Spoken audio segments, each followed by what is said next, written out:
UP में घटिया निर्माण पर होगी कार्रवाई। घटिया निर्माण पर इंजीनियर से होगी वसूली। गड़बड़ी होने पर 50% ठेकेदार से वसूली होगी। निकायों में घटिया निर्माण पर वसूली की जाएगी। जेई से 35%, एई से 15% वसूली होगी। ये बड़ी खबर इस वक्त हमें मिल रही है। घटिया निर्माण किया तो अब ठेकेदार और इंजीनियर्स नहीं बच पाएंगे। योगी सरकार का ये बहुत बड़ा फैसला है। निकायों के अंदर जो काम होते हैं उसमें पूरे पैसे लेकर समय से काम पूरा ना करना या घटिया मटेरियल का इस्तेमाल करना, इन सबको अब कड़ाई से देखा जाएगा। गड़बड़ी होने पर 50% ठेकेदार से वसूली होगी। निकायों में घटिया निर्माण पर वसूली की जाएगी। जेई से 35% और एई से 15% वसूली होगी। घटिया निर्माण किया तो अब पेनल्टी देनी होगी। ये इस वक्त की बड़ी खबर है। योगी सरकार का ये महत्वपूर्ण फैसला है क्योंकि अभी तक टैक्स पेयर मनी से जो लोगों के विकास के लिए काम करवाए जाते थे, उनमें यदि कोई गड़बड़ी निकले या गुणवत्ता सही ना हो या घटिया निर्माण कार्य हो तो उसके बाद उनका कुछ होता नहीं था। अब ऐसे में जिम्मेदारी तय होगी और सबसे बड़ी बात वसूली की जाएगी। जो पैसे की बर्बादी की गई है घटिया मटेरियल लगा के या कम गुणवत्ता का, खराब गुणवत्ता का काम करके, उस पर अब वो बच नहीं पाएंगे। केवल मुकदमे और मामलेबाजी से काम नहीं चलेगा, उस पर अब सरकार वसूली करेगी। 50% तक वसूली ठेकेदार से होगी। इसके अलावा जेई से 35% और एई से 15% वसूली की जाएगी। लखनऊ से ये बड़ी खबर है। घटिया निर्माण किया तो अब इंजीनियर्स बच नहीं पाएंगे। ठेकेदार से तो 50% वसूली की जाएगी।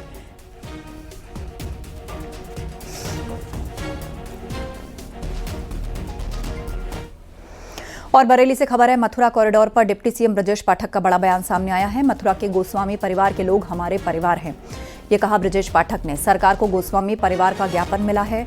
सरकार गोस्वामी परिवारों की मांग पर काम कर रही है, ये कहा ब्रजेश पाठक ने। यूपी के डिप्टी सीएम ब्रजेश पाठक का ये बयान है। गोस्वामी परिवार का ज्ञापन मिला है, वो लोग हमारे परिवार के लोग हैं। मथुरा कॉरिडोर पर ब्रजेश पाठक का बयान सामने आया है और उन्होंने कहा है कि गोस्वामी परिवार के लोग हमारा परिवार है।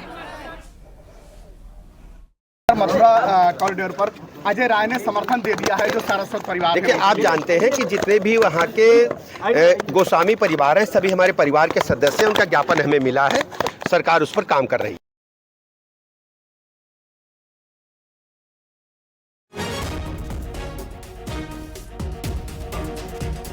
बरेली से खबर है। मथुरा कॉरिडोर पर डिप्टी सीएम ब्रजेश पाठक का बड़ा बयान सामने आया। मथुरा के गोस्वामी परिवार के लोग हमारा परिवार हैं, ये कहा ब्रजेश पाठक ने और उनका ज्ञापन मिला है। इस बात की भी उन्होंने पुष्टि की है। आगे बढ़ते हैं। डिप्टी सीएम ब्रजेश पाठक बरेली पहुंचे। उन्होंने जिला अस्पताल का निरीक्षण किया, जिसमें व्यवस्थाओं को जांचा परखा। वार्ड में जाकर मरीजों से उन्होंने मुलाकात की, बातचीत की और उनका हालचाल भी जाना।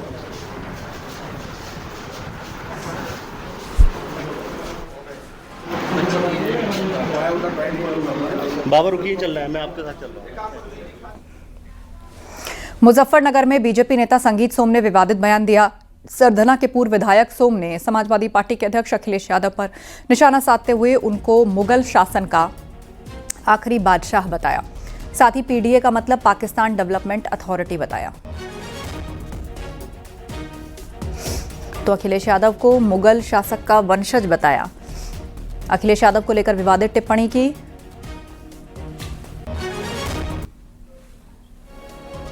पीडीए मतलब पाकिस्तान डेवलपमेंट अथॉरिटी, ये बयान दिया संगीत सोम ने।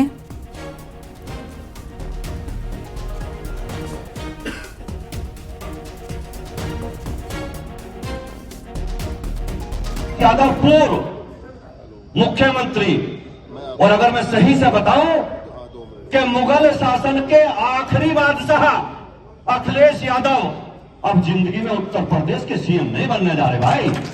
जिंदगी में नहीं नंबर आ सकता उनका। और वो बात करते हैं पीडीए की। अरे पीडीए का ऐसा कौन सा काम है जो आप पीडीए का काम करते हो? पीडीए की तो फुल फॉर्म भी लोगों को नहीं पता। जो आपकी मानसिकता है, आपने उस मानसिकता से बनाया है। पीडीए की फुल फॉर्म तुम झूठी कुछ भी बताते रहो, मेरी नजरों में पीडीए की फुल फॉर्म है पाकिस्तान डेवलपमेंट अथॉरिटी। दूसरा कोई नाम नहीं है उसका। विवादित बयान को लेकर समाजवादी पार्टी ने संगीत सोम पर चौतरफा हमला बोला।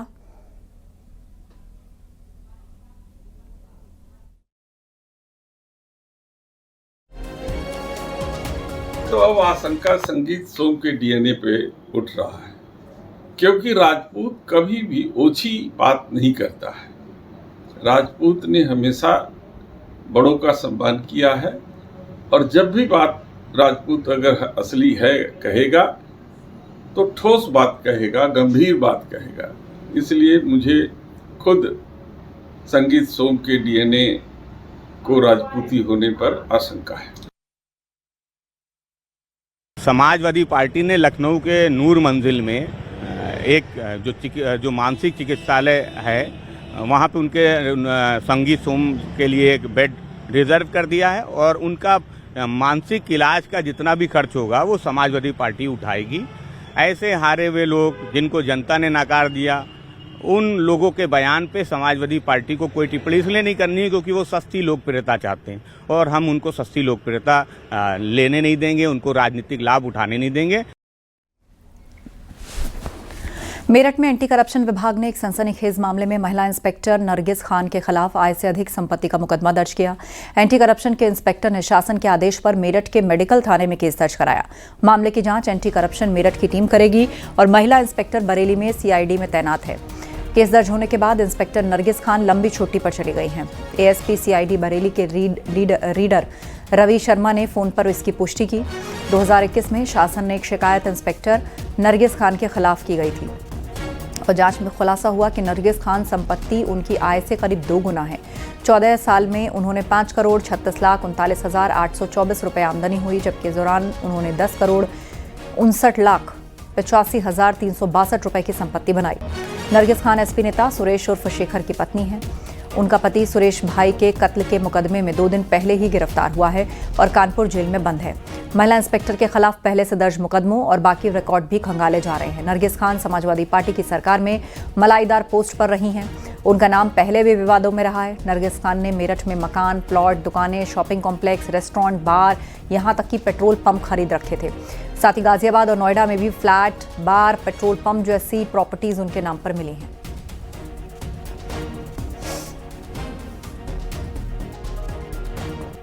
उत्तर प्रदेश की योगी सरकार भ्रष्टाचार पर जीरो टॉलरेंस नीति के तहत काम कर रही है और अब इसी नीति के तहत इंस्पेक्टर नरगिस खान कार्रवाई की जद में आ चुकी है। मेरठ के मेडिकल थाना में एंटी करप्शन विभाग ने नरगिस खान के खिलाफ अकूत संपत्ति जुटाने का मुकदमा दर्ज कराया है।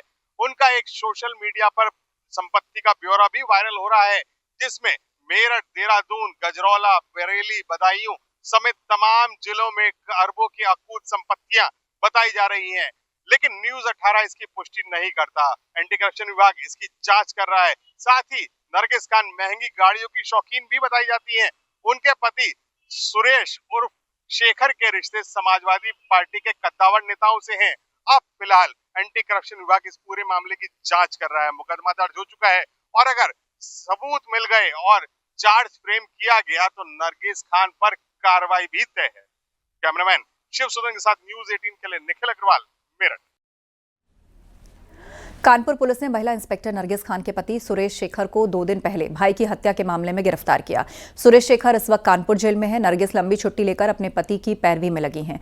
न्यूज 18 से नरगिस खान की बेटी नंदिनी ने कहा, सोशल मीडिया में संपत्ति का जो ब्यौरा चल रहा है उसमें से कुछ संपत्तियां उनके पास हैं। ये उनके पिता के कारोबार की गई कमाई है। जांच में इसका पूरा ब्यौरा दिया जाएगा।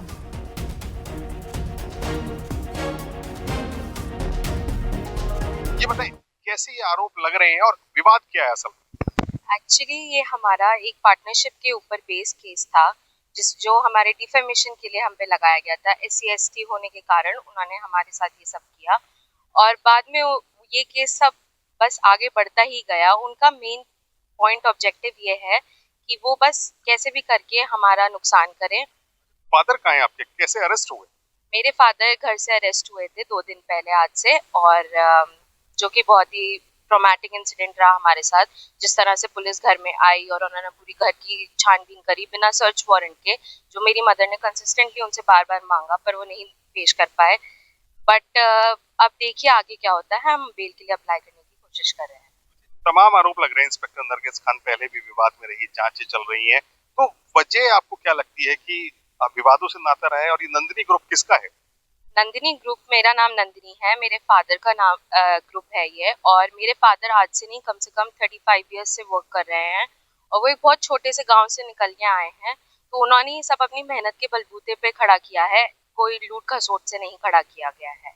और रही बात मेरी मदर की, उनका हमेशा विवादों से इसलिए घिरा रहता है क्योंकि एज अ मुस्लिम उन्होंने हिंदू आदमी से शादी करी है, और इसी वजह से हमेशा वो न्यूज में और चर्चित रहती हैं अलग अलग चीजों की वजह से।